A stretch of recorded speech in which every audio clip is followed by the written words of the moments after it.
Hello friends and welcome to my channel. तो आज हम लोग फ्यूचर टेंस के सेकंड फॉर्म को पढ़ेंगे, फ्यूचर कंटिन्यूअस टेंस। तो जैसा कि हमने कंटिन्यूअस फॉर्म के बारे में जाना है प्रेजेंट में भी और पास्ट में भी, कि उससे हमें पता चलता है कोई भी काम चल रहा है या चल रहा था। तो उसी तरह फ्यूचर वाले में पता चलेगा कोई इससे इन सभी सेंटेंस में पता चलेगा कोई भी काम फ्यूचर में चल रहा होगा। ऐसा कोई एकदम निश्चित है कि वो काम चल रहा होगा, उसका ये पता चलता है इस टेंस से।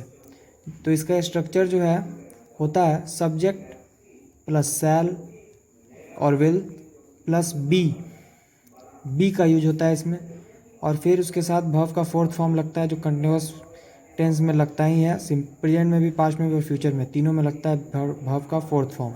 और जो ऑब्जेक्ट है उसके साथ वो ऑब्जेक्ट। एसर्टिव सेंटेंस का स्ट्रक्चर हो गया।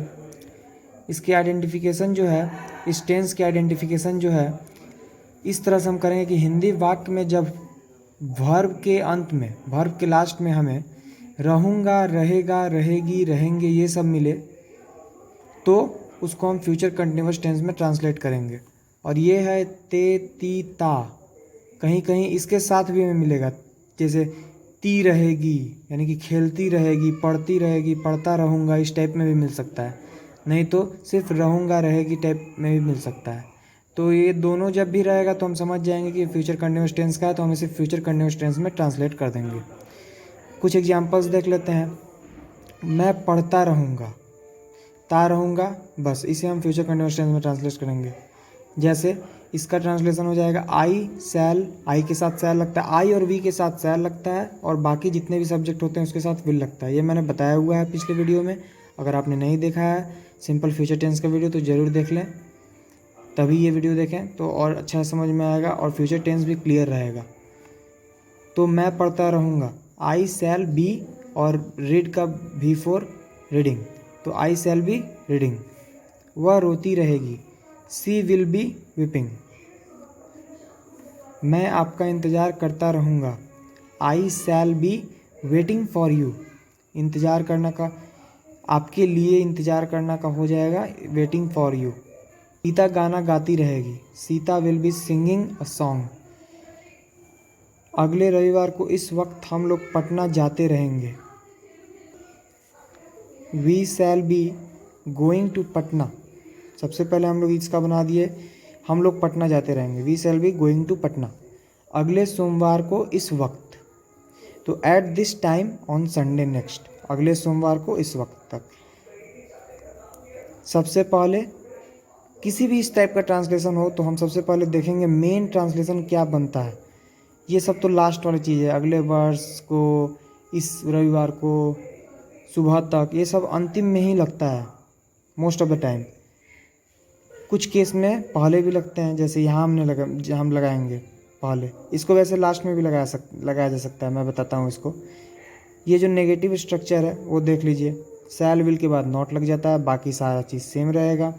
तो इसमें जो ट्रांसलेशन है, पहला एग्जांपल हमारा है उस समय मैं काम नहीं करता रहूँगा, तो इसको हम पहले मैं काम नहीं करता रहूँगा, तो आई शैल नॉट बी वर्किंग, ठीक। और इसको हम लास्ट में भी लिख सकते हैं एट दैट टाइम, या पहले भी लिख सकते हैं at that time I shell not be working. तो इसको दोनों तरीक़ा से आप बना सकते हैं। अगला एग्जांपल है लड़के वर्ग में हो हल्ला नहीं करते रहेंगे, the boys will not be making a noise. हो हल्ला करना का इंग्लिश होता है मेकिंग अ नॉइज, तो the boys will not making a noise in the class, वर्ग में हम लोग कुछ नहीं करते रहेंगे। We shall be doing nothing.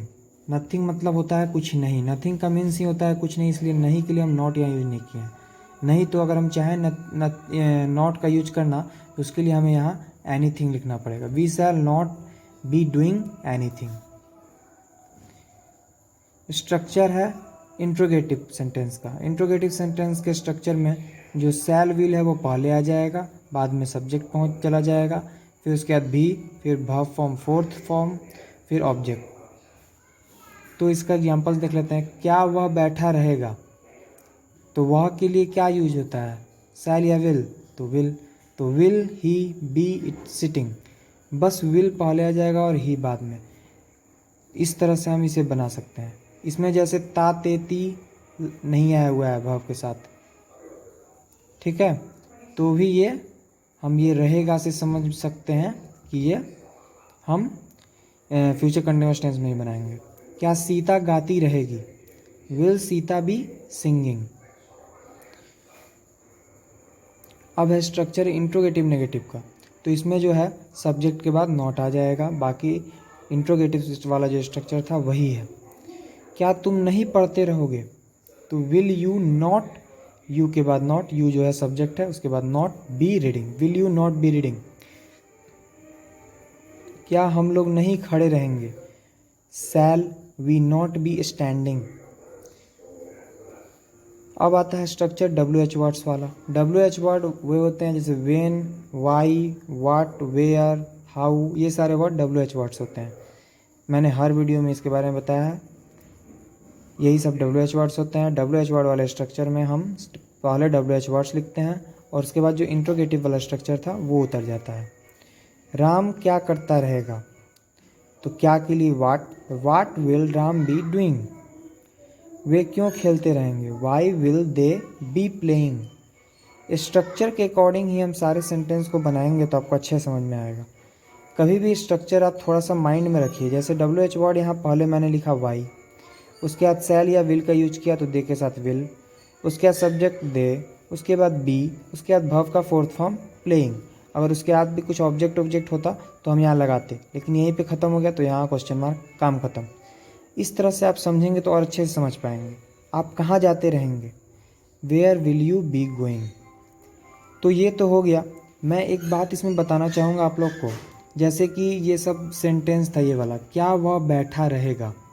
यहाँ पे मतलब ता जो हर में आ रहा था, हर सभी में आ रहा था, गाती रहेगी, पढ़ते रहेंगे, खेलते रहेंगे, इसमें भी नहीं आया हुआ है। तो ये जो है, तो इसी टाइप का एक और एग्जांपल है, जैसे मैं व्यस्त रहूँगा। तो इसमें हम देखेंगे कि कोई मेन वर्ब नहीं है, कोई क्रिया नहीं है। व्यस्त कोई क्रिया नहीं होता है, व्यस्त एक एडजेक्टिव है यानी कि बिजी। तो इसे हम कैसे बनाएंगे? तो रहूँगा, रहेगा इसके साथ भी है, तो क्या हम इसे भी फ्यूचर कंटिन्यूअस टेंस में बनाएंगे? तो नहीं, ये लगेगा फ्यूचर कंटिन्यूअस जैसा ही, लेकिन वो होगा सिंपल फ्यूचर, जो होगा आई शैल बी बिजी। तो लगा आई, जैसे कि ये असर्टिव वाले में आया था आई, उसके बाद शैल, उसके बाद बी, लेकिन उसके बाद बिजी आया जो कि वर्ब नहीं है। बी तो यहाँ वर्ब फोर्थ फॉर्म आता तब फ्यूचर कंटिन्यूअस टेंस होता, लेकिन वो बिजी आया, फोर्थ फॉर्म तो आया नहीं वर्ब का। तो इसे हम ऐसे समझेंगे कि जो बी आया है, बी वो V1 है। जब कोई भी वर्ब नहीं रहता है किसी सेंटेंस में तब हम बी और second form was, third form been, इस तरह से यूज करते हैं। तो उसके लिए वहाँ बी यूज हुआ है, तो वो सिंपल फ्यूचर टेंस का सेंटेंस है। तो उसमें हमें कंफ्यूज नहीं होना है। बाकी आज के लिए बस इतना ही। अब मिलेंगे अगले वीडियो में, फ्यूचर परफेक्ट टेंस पढ़ेंगे हम लोग। तो थैंक यू।